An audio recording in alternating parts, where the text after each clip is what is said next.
Hey everyone, how are you all? I hope you all are doing well. So, today we will discuss the sample paper given by the CBSE for the session 24-25, of course, for the paper of chemistry.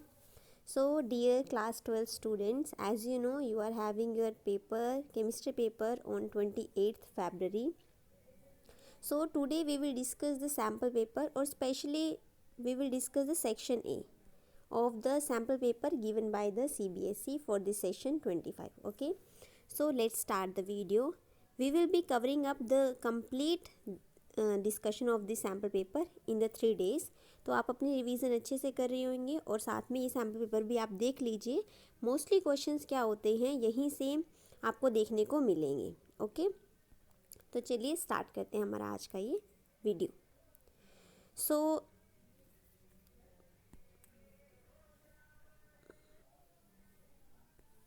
first of all is the very first question, ammonolysis of ethyl chloride followed by reaction of amine so formed when 1 mole of ethyl chloride gives an amine.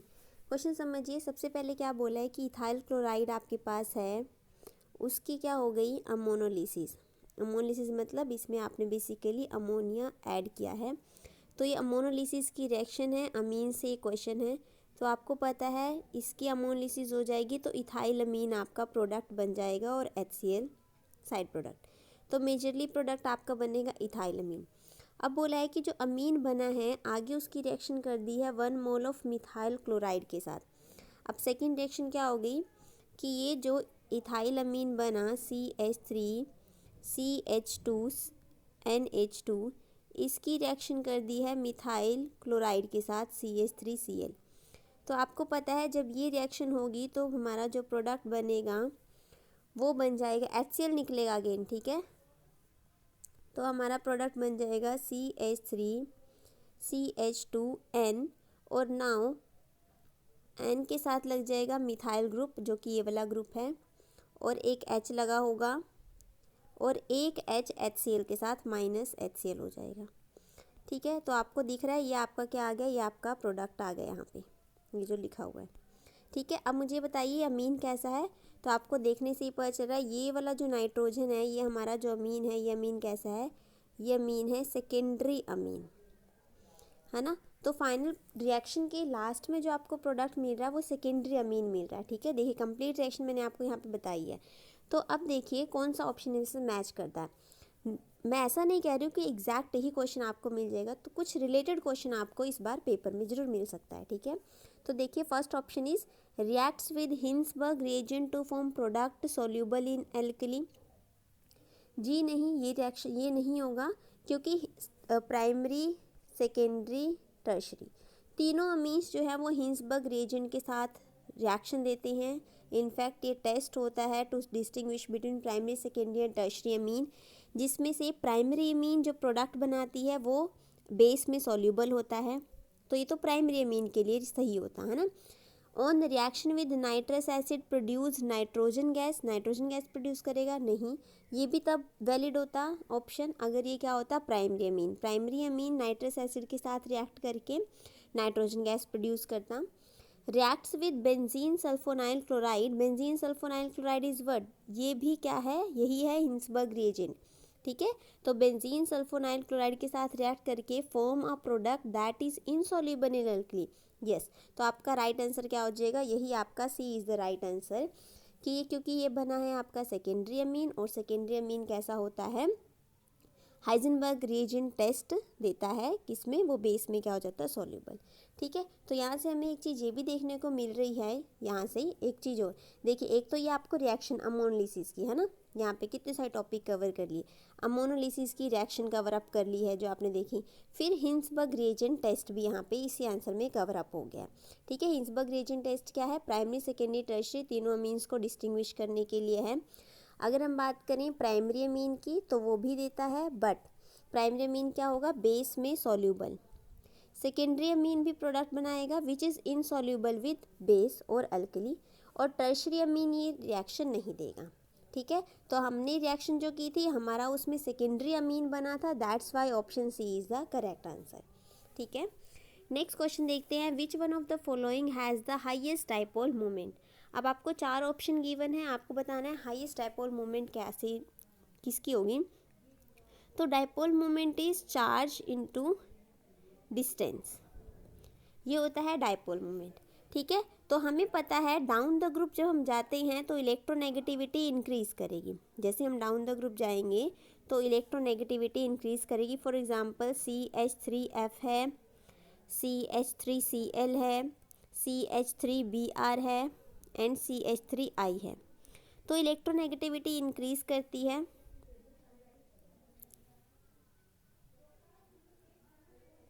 ठीक है, electronegativity increase नहीं decrease करती है ना। सबसे ज़्यादा electronegative atom fluorine है। Sorry down the group electronegativity decrease कर रही है, मतलब हम ऐसा बोल सकते हैं कि जो चार्ज है वो क्या कर रहा है, डिक्रीज कर रहा है। तो हम ऐसा बोल सकते हैं कि अगर चार्ज एक तरह से कम हो रहा है तो डाइपोल मोमेंट भी क्या हो रही है, कम हो रही है। तो ऐसे बोलेंगे कि इसकी सबसे कम होगी, फिर इसकी होगी, फिर इसकी होगी। अब यहाँ पे ऑर्डर ये बनता है, बट यहाँ पर क्या देखना आपको कि क्लोरीन में और फ्लोरीन में यहाँ पर आ जाता है थोड़ा सा चेंज। वाई? क्योंकि आपको पता है नो डाउट फ्लोरीन ही सबसे ज़्यादा इलेक्ट्रोनेगेटिव एटम है क्लोरीन के कंपेयर में। बट अगर हम बात करें CF बॉन्ड की तो इसके जो बॉन्ड लेंथ है वो क्या है, कम है। किससे? CCl बॉन्ड से। CCl की बॉन्ड लेंथ ज़्यादा है। और चार्ज के साथ हमें एक और चीज़ भी तो देखनी है, क्या? डिस्टेंस, जिसको यहाँ पे बॉन्ड लेंथ बोला हुआ है। तो CCl की बॉन्ड लेंथ ज़्यादा हो जाती है। ठीक है, दूसरा फैक्टर भी देखना हमें, CCl की बॉन्ड लेंथ ज़्यादा होती है। इस वजह से जो हाईएस्ट डाइपोल मोमेंट आती है वो किसकी आ जाती है, CH3Cl की आ जाती है। ठीक है, तो मैं एक बार फिर से रिपीट करती हूँ, ये हाईएस्ट डाइपोल मोमेंट आप कैसे चेक करेंगे, आप देखेंगे सबसे पहले चार्ज और देखेंगे डिस्टेंस। तो नो डाउट जब हम डाउन द ग्रुप जाते हैं तो इलेक्ट्रोनेगेटिविटी डिक्रीज होती है। सबसे ज़्यादा इलेक्ट्रोनेगेटिव एटम कौन सा है, फ्लोरीन। तो इलेक्ट्रोनेगेटिविटी डिक्रीज होने की वजह से तो चार्ज कम हो रहा है, एक तरह से ऐसा बोल सकते हैं हम। तो जो हमारा डाइपोल मोमेंट है वो भी क्या होता है, डिक्रीज होता है। अगर हम बात करें फ्लोरीन और क्लोरीन में, क्या हो जाता है, क्लोरीन की ज़्यादा हो जाती है फ्लोरीन के कंपेयर में। और वो इसलिए हो जाता है क्योंकि CCl बॉन्ड लेंथ क्या होती है, ज़्यादा होती है किससे, कार्बन फ्लोरीन बॉन्ड लेंथ से। ठीक है, तो आपका इसका करेक्ट आंसर आ जाएगा ऑप्शन बी। ऑप्शन बी आपका करेक्ट आंसर आ जाएगा सेकंड के आंसर में। ठीक है, नेक्स्ट करते हैं क्वेश्चन नंबर 3 करते हैं। देखिए मैच द फॉलोइंग है, आपको फर्स्ट कॉलम को सेकंड कॉलम से मैच करना है। तो यहाँ से हम ये देख सकते हैं कि हमें इलेक्ट्रॉनिक कॉन्फ़िगरेशन थोड़ा जो ट्रांजिशन मेटल्स हैं और लेंथेनॉइड एक्टिनॉइड्स हैं, इनकी हमें इलेक्ट्रॉनिक कॉन्फ़िगरेशन पे थोड़ा सा ध्यान देना है। ठीक है, तो ये हो जाएगा। देखिए अब ये वाले क्वेश्चन को एक बार डिस्कस करते हैं। Match the following, actinoid having configuration Rn 5F7 61 7s2। ठीक है, सपोज आपको ऐसा लग रहा है, नहीं पता चल रहा है ये कैसे हो सकता है ना। आपको पता है लेंथेनॉइड्स कहाँ से, लेंथेनम से स्टार्ट होकर के ल्यूटेनियम Lu तक होते हैं, है ना। लेंथेनम में तो ऑब्वियस है नहीं है इलेक्ट्रॉन 4F में। 4F7 जो सेंटर में आएगा है ना उसके होंगे, and 4F14 completely fully filled होगा। किसी कन्फिग्रेशन होगी, ऑब्वियस है वो ल्यूटेनियम की कन्फिग्रेशन होगी। तो आप यहाँ से एक आइडिया ये लगा सकते हैं, अगर आपने किसी को ज़्यादा ध्यान नहीं है क्या इलेक्ट्रॉनिक कन्फिग्रेशन है, ऑब्वियसली लेंथेनॉइड्स की नहीं याद रखते हैं, बट आप इतना ध्यान रख लीजिए कि ल्यूटेनियम की फुली फिल्ड होगी, 4F में 14 इलेक्ट्रॉन होंगे। तो यहाँ से आपको देखते ही पता चल जाएगा कि सेकेंड के तो ल्यूटेनियम है अपना। उसके बाद देखिए lanthanoid which show +4 oxidation state, तो +4 ऑक्सीडेशन स्टेट शो करता है सीरियम Ce। ठीक है, तो इसका आंसर आ जाएगा ए। तो यहाँ पे क्या हो जाएगा, फर्स्ट का तो आपका हो जाएगा सी, सेकंड का हो जाएगा क्या, बी, और थर्ड का क्या हो जाएगा, ए। ठीक है, इतना आपको चीज़ ध्यान रखनी है। अब देखिए साथ में आपको मैं दिखाती हूँ, जो आपको ध्यान रखनी है वो है ये कन्फिग्रेशंस। ठीक है, ये वाली ये कन्फिग्रेशंस आपको थोड़ी ध्यान रखनी है। इसमें आप देख लीजिए लेंथेनम की कन्फिग्रेशन, सीरियम की, प्रेस डायनियम की, पैरेसियोडायनियम, है ना। इसमें आपको किस किस की ध्यान रखना है, देखिए सबसे पहले एक लेंथेनम की ध्यान रख लीजिए आप, 6s2 5d1।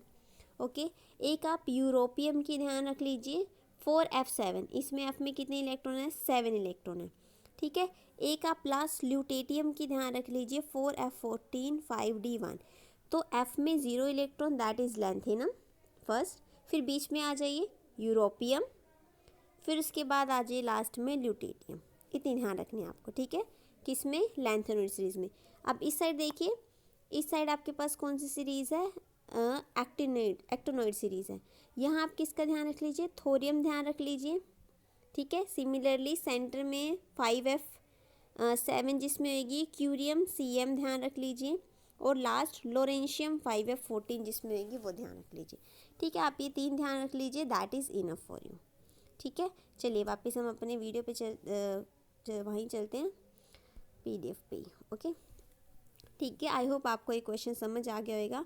तो अगर हम देखना चाहें हमारा करेक्ट आंसर क्या आएगा इसमें से, तो हमारा करेक्ट आंसर बन जाएगा यहाँ कि फर्स्ट का तो हमारा हो गया, सेकंड का बी यहाँ है और यहाँ है, तो ये वाला कैंसिल हो गया, ये वाला कैंसिल हो गया, और फर्स्ट का C थर्ड का है, तो हमारा ये क्या हो गया, करेक्ट आंसर आ गया ऑप्शन ए, ठीक है। चलिए नेक्स्ट करते हैं, fourth question. Study the graph showing the boiling point of bromo alkane, identify the compounds. हमें ग्राफ गिवन है, ग्राफ में हमें पता है जो फोर्थ नंबर पर है उसका बॉइलिंग पॉइंट सबसे ज़्यादा होने वाला है, फिर 3, फिर 2 और फिर 1 का सबसे कम होने वाला है ना, बॉइलिंग पॉइंट का ये ऑर्डर दिया हुआ है। तो क्या क्या होंगे, अब ऐसे क्वेश्चंस को करने के लिए आप क्या कर सकते हैं, आप ऑप्शन के पास जाइए, ठीक है। इनको ड्रॉ करके आपको देखना पड़ेगा, ऑफकोर्स है ना, हेलो एल्केन्स हेलोरेन्स है, ब्रांचिंग का आ जाता है वहाँ पर, है ना, तो इसको आपको ड्रॉ करके देखना है। सबसे पहले है ब्रोमोमीथेन, तो ब्रोमोमीथेन क्या होएगा, CH3Br, फिर है 2 ब्रोमोब्यूटेन, मतलब ब्रोमोमीथेन के बाद 2 ब्रोमोब्यूटेन, तो आप ब्यूटेन ड्रॉ कर लीजिए और सेकंड पोजीशन पे ब्रोमीन लगा दीजिए, ये 1 ये 2 जो दिया हुआ है। थर्ड है 1 ब्रोमोब्यूटेन, फिर एक है ब्रोमोब्यूटेन ही है, बट अब यहाँ पर क्या डिफरेंस आ गया कि Br जो है वो फर्स्ट पोजीशन पे अटैच है, ये हो गया थर्ड। और फोर्थ है 2 ब्रोमो 2 मिथाइल प्रोपेन, मैं यहाँ बना लेती हूँ, प्रोपेन है, 2 पे ब्रोमो है एंड 2 पे ही मिथाइल है। तो ये हमारा क्या है, सारे स्ट्रक्चर्स जो हमने ड्रॉ कर लिए। अब हमें क्या करना है, हमें बताना है किसका बॉइलिंग पॉइंट ज़्यादा है किसका कम, ठीक है। तो आपको पता है विद द ब्रांचिंग, है ना, अगर ब्रांचिंग बढ़ती है हेलो एल्किन हेलोरीन वाले में, अगर ब्रांचिंग इंक्रीज़ होती है तो जो बॉइलिंग पॉइंट है वो डिक्रीज़ होता है, ठीक है।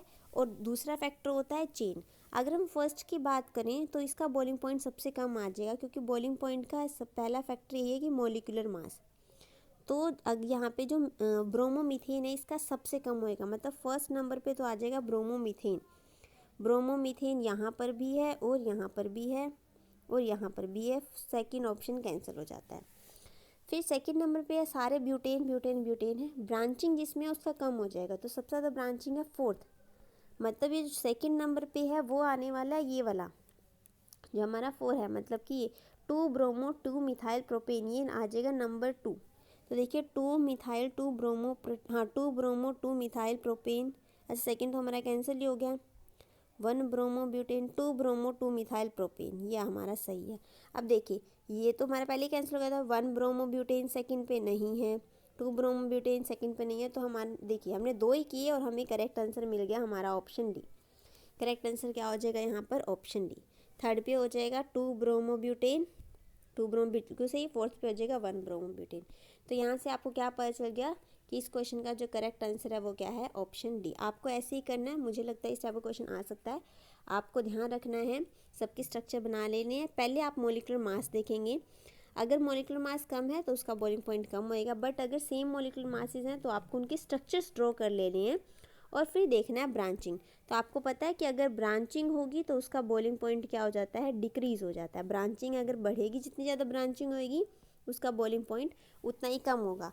क्यों कम होगा, क्योंकि हमें पता है वैन डर वाल फोर्सेस ऑफ अट्रैक्शन जो होती है वो क्या हो जाती है, वो कम हो जाती है। जब वैन डर वाल फोर्सेस ऑफ अट्रैक्शन कम हो जाएंगी तो क्या हो जाएगा, बॉइलिंग पॉइंट भी कम हो जाता है, ठीक है। तो ये आपका हो गया। नेक्स्ट क्वेश्चन पे चलते हैं, इसका करेक्ट आंसर डी आ जाएगा। ये भी कर लीजिए, विच of the following halo alkane has the highest boiling point, तो ये भी कर सकते हैं। हाईएस्ट बॉइलिंग पॉइंट किसका होएगा, वैसे ही बनाना है, 2 ब्रोमो 2 मिथाइल प्रोपेन 2 ब्रोमोब्यूटेन, है ना, जो हमने किया था वैसा ही है, ब्रोमोमीथेन 1 कार्बन एंड 1 ब्रोमोब्यूटेन। तो आपको पता चल गया किसका हाईएस्ट बॉइलिंग पॉइंट होएगा, इसका सबसे कम हो जाएगा 4th नंबर पे, फिर ये 3 नंबर पे, फिर ये 2 और सबसे हाईएस्ट हो जाएगा जिसमें 1 के साथ अटैच है Br। इसमें भी थोड़ी ब्रांचिंग आई, तो 1 ब्रोमोब्यूटेन का हाईएस्ट बॉइलिंग पॉइंट हो जाएगा। ठीक है, चलिए नेक्स्ट क्वेश्चन करते हैं। 5th question, the initial concentration of R in the reaction reactant to product is 4.62 into 10 to the power -2। Okay, what is the half life of the reaction. हमें T half निकालना है reaction का। तो आपको पता है कि, अच्छा ये भी ध्यान, आपको कैसे पता चलेगा कि ये 0 ऑर्डर के लिए हाफ लाइफ निकालना है या फर्स्ट ऑर्डर के लिए निकालना है। तो उसके लिए आपको यूनिट्स देखनी है रिएक्शन की। ठीक है, तो यहाँ रेट कांस्टेंट की यूनिट्स गिवन है किसके लिए, 0 ऑर्डर के लिए। तो ये किसके लिए लिखना है आपने, 0 ऑर्डर के लिए लिखना है, जो कि क्या होता है R0 initial concentration divide by 2 के रेट कांस्टेंट।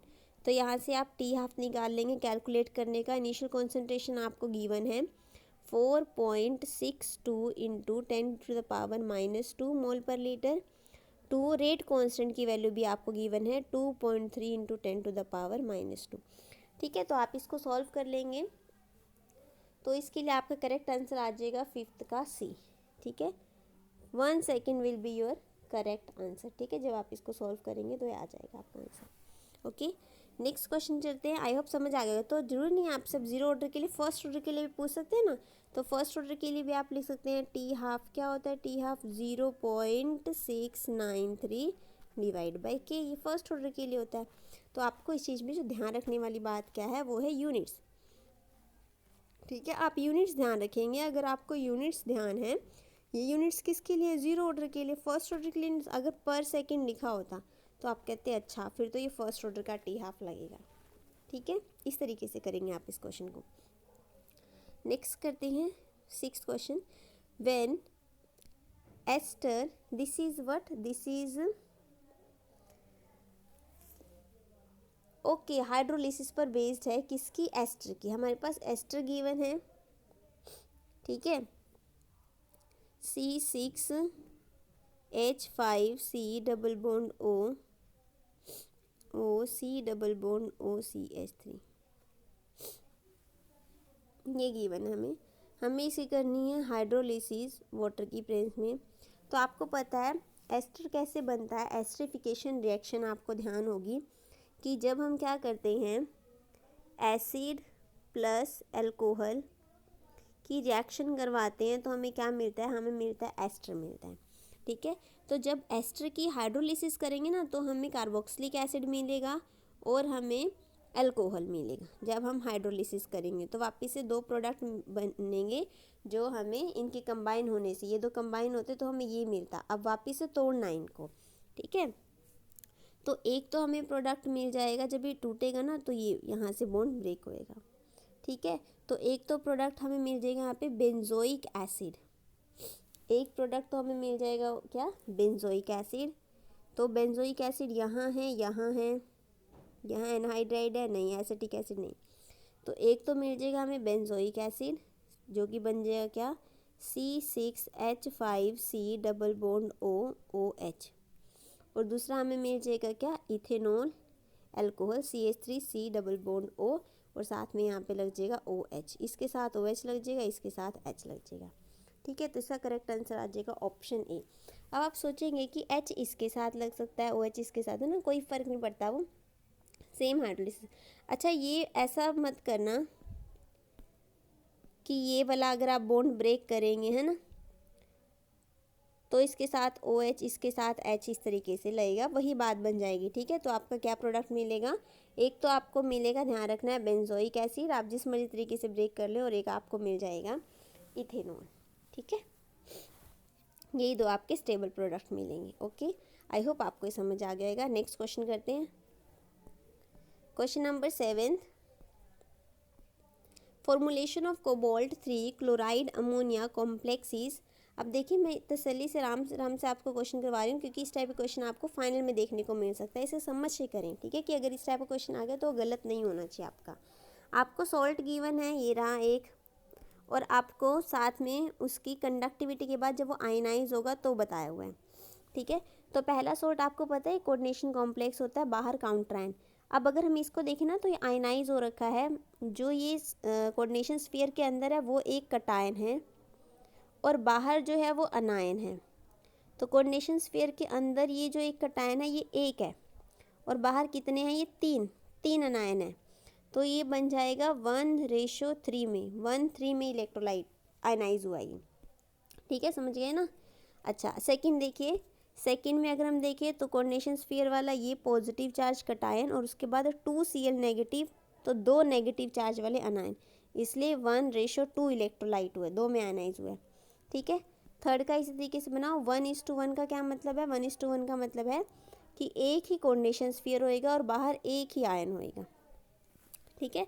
तो बाहर एक ही कोऑर्डिनेशन स्फीयर, एक मतलब COCl NH3।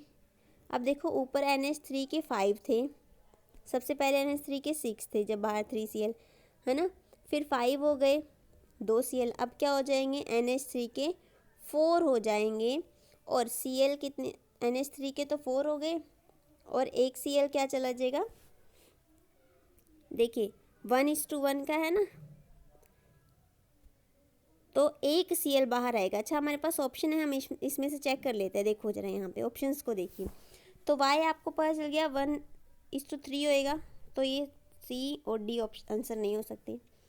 ग्रीन का आपको पता चला है कि ये जो आयनाइज हुआ है 1:1 में हुआ है, तो मतलब बाहर नेगेटिव चार्ज अनायन एक ही होना चाहिए। यहाँ पर देखो यहाँ तो 3 है, तो ऑप्शन ए भी नहीं होगा।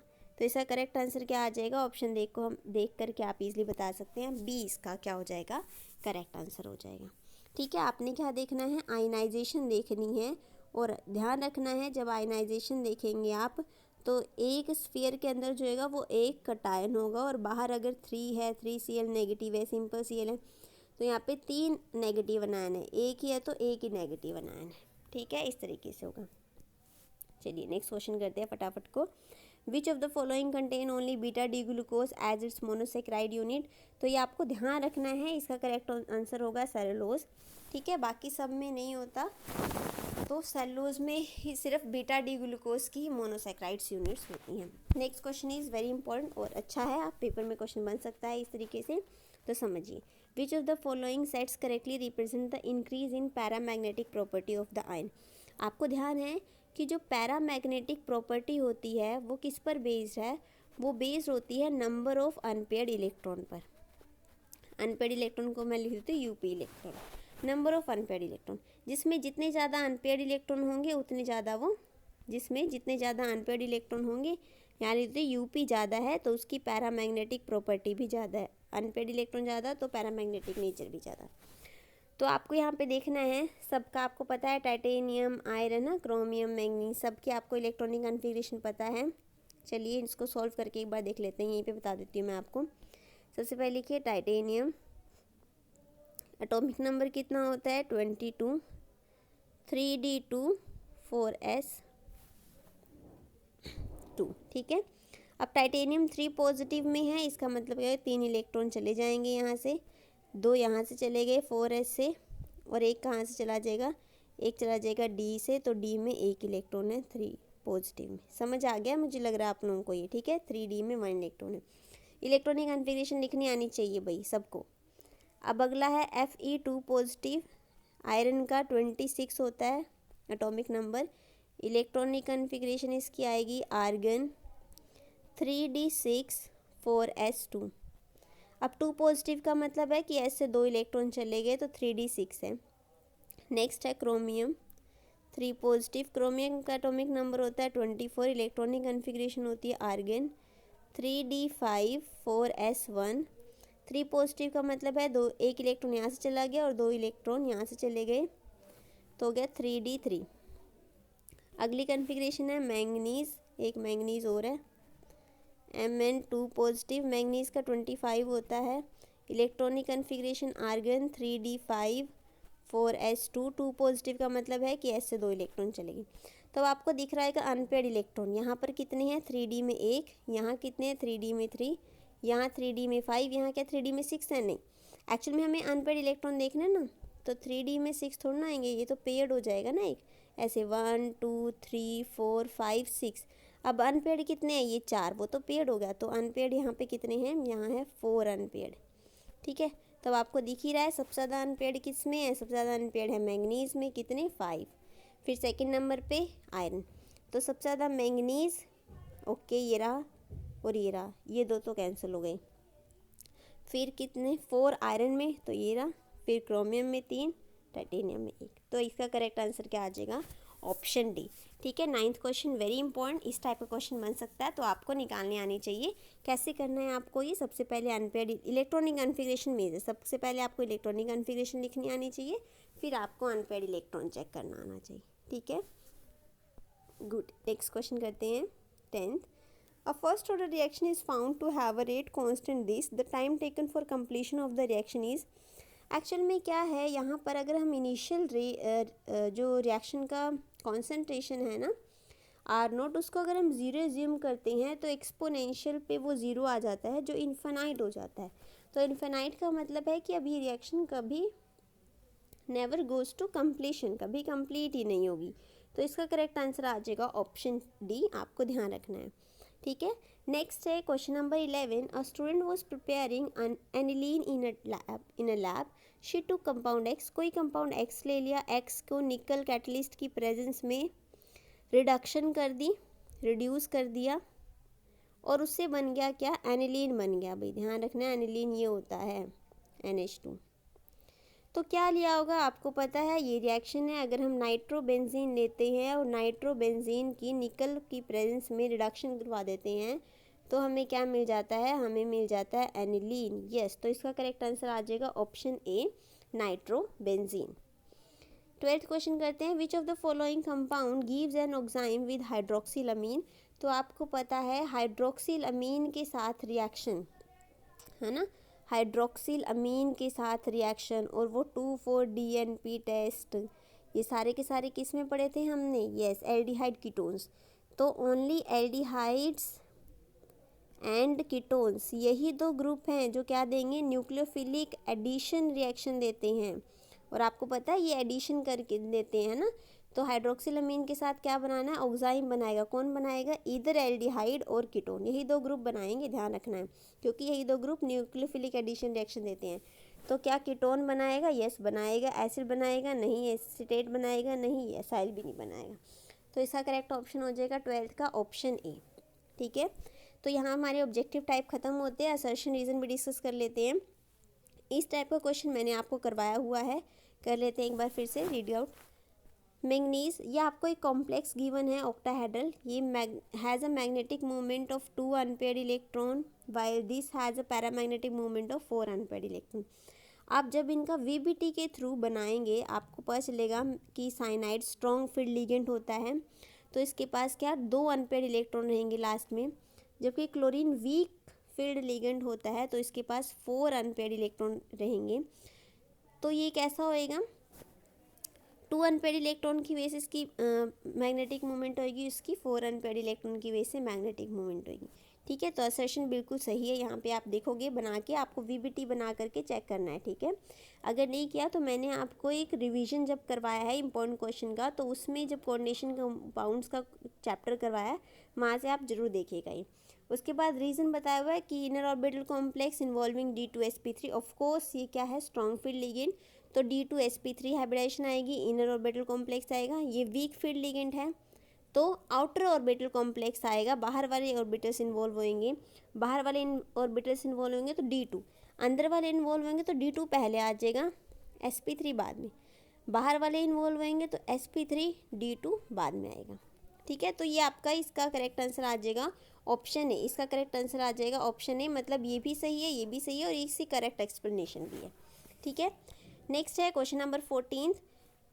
For the strong electrolyte there is a slow increase in the molar conductivity with dilution. ये जो इक्वेशन है क्या ये स्ट्रॉन्ग इलेक्ट्रोलाइट के लिए होती है, बिल्कुल गलत। ये इक्वेशन किसके लिए होती है, यस ये इक्वेशन होती है वीक इलेक्ट्रोलाइट के लिए। ठीक है, पढ़ा होगा आपने, तो ए स्टेटमेंट तो गलत हो गया। रीज़न पढ़ लेते हैं। The value of A for NaCl CaCl2, किसी भी सॉल्ट के लिए वो given temperature in given solvent and at a given temperature is different. Yes, बिल्कुल यहाँ पे जो ए है ना, सब सारे सॉल्ट्स के लिए डिफरेंट टेम्परेचर पे ए की वैल्यू डिफरेंट होती है। तो ए इज नहीं, ए इज़ फॉल्स। हाँ, A is false and R is true. इसका करेक्ट आंसर क्या आ जाएगा? Option D. ए स्टेटमेंट ही गलत हो गई, पहली स्टेटमेंट गलत है। वीक इलेक्ट्रोलाइट के लिए होती है ये इक्वेशन, स्ट्रॉन्ग इलेक्ट्रोलाइट के लिए नहीं होती। ठीक है, next question 15th। Glucose does not form hydrogen sulphide addition product with sodium hydrogen sulphate. Glucose exist in 6 membered cyclic structure. देखिए फर्स्ट स्टेटमेंट तो सही है ना। ग्लूकोज जो है वो हाइड्रोजन डाइसल्फाइड एडिशन प्रोडक्ट नहीं देता, इसलिए तो हम कहते हैं कि इसका जो स्ट्रक्चर होता है वो कैसा स्ट्रक्चर होता है? स्ट्रेट चेन नहीं होता है ना, साइक्लिक रिंग स्ट्रक्चर होता है। सेकेंड स्टेटमेंट बोला हुआ glucose exist in 6 membered cyclic structure. हाँ, जिसे हम क्या बोलते हैं? जिसे हम बोलते हैं पायरानोज। ये भी सही है। तो दोनों स्टेटमेंट सही है, बट ये रीज़न सही नहीं है इसका। देखिए, ये हाइड्रोजन सल्फाइड एडिशन प्रोडक्ट नहीं देता क्योंकि ये ओपन चेन स्ट्रक्चर में नहीं एग्जिस्ट करता, because it exist as a cyclic structure, 6 membered cyclic structure. इन्होंने बोला कि glucose exist as 6 membered cyclic structure. इसका रीज़न ऐसे देना था, इनको ऐसे लिखना, बिकॉज इसमें फ्री एल्डिहाइड ग्रुप प्रेजेंट नहीं होता है ना। अगर ऐसे लिखा होता तो रीज़न भी करेक्ट होता, बट ऐसे नहीं लिखा हुआ है तो रीज़न सही है स्टेटमेंट, बट वो इसका करेक्ट रीज़न नहीं है ए का। तो इसका आपका करेक्ट आंसर आ जाएगा option B, both A and R true but R in the not correct explanation of A. ठीक है, एक्चुअल में क्या है, glucose sodium hydrogen sulphide addition product नहीं देता क्योंकि फ्री एल्डिहाइड ग्रुप वहाँ पे प्रेजेंट नहीं होता। ये चीज़ लिखनी थी रीज़न में, पर ऐसा कुछ नहीं लिखा हुआ है, साइक्लिक स्ट्रक्चर लिखा हुआ है। ये सही स्टेटमेंट है, तो इसका करेक्ट ऑप्शन आ जाएगा बी। ठीक है, नेक्स्ट देखते हैं 16। The half life of for a zero order reaction is independent of the initial concentration of reactant. Zero order के लिए अभी हमने स्टार्टिंग में भी लिखा है, जो टी हाफ होता है, हाफ लाइफ, उसका फॉर्मूला ये होता है। और यहाँ पे आर नोट, ये क्या होता है? आर नोट, ये इनिशियल कॉन्सेंट्रेशन ही होता है। तो हाफ लाइफ जो होती है ज़ीरो ऑर्डर के लिए, वहाँ पे तो इनिशियल कॉन्सेंट्रेशन पे डिपेंड है भाई, सामने ही दिख रहा है ना। तो ये एक स्टेटमेंट तो क्या होगी? गलत हो गई। यहाँ इंडिपेंडेंट नहीं आना चाहिए था, गलत। For zero order reaction rate is equal to के बराबर होता है जीरो ऑर्डर। ये स्टेटमेंट सही है, सेकंड स्टेटमेंट तो सही है ना। तो क्या इसका करेक्ट आंसर क्या आ जाएगा 16 का? R is reason assertion is false, reason true. Yes, D option आ जाएगा इसका। ठीक है, तो ये हमने डिस्कस कर लिया हमारे सारे 1 मार्क क्वेश्चंस। ठीक है, जिसमें हमने असर्शन, रीजन, सारे MCQ जो इम्पॉर्टेंट हैं। ठीक है, ये लेटेस्ट CBSE का पेपर है, तो डेफिनेटली इस टाइप के क्वेश्चंस बन सकते हैं आपके MCQs में। इन्हें इग्नोर नहीं करना है, सभी को अच्छे से समझ लेना है। मे बी आपकी हेल्प हो जाए, 10 12 कुछ मार्क्स यहाँ से आप सिक्योर कर सकें। ठीक है, thank you so much guys for watching, stay tuned. कल हम डिस्कस कर लेंगे आपका सेक्शन बी, सेक्शन सी। ठीक है, बाकी आप लोग अपनी रिवीजन करते रहिए, यहाँ से आपको थोड़ा सा आइडिया हो जाएगा कि किस टाइप के क्वेश्चन CBSE आपसे पूछ रहा है। Okay, again, thank you so much for watching. Bye bye. Have a nice day.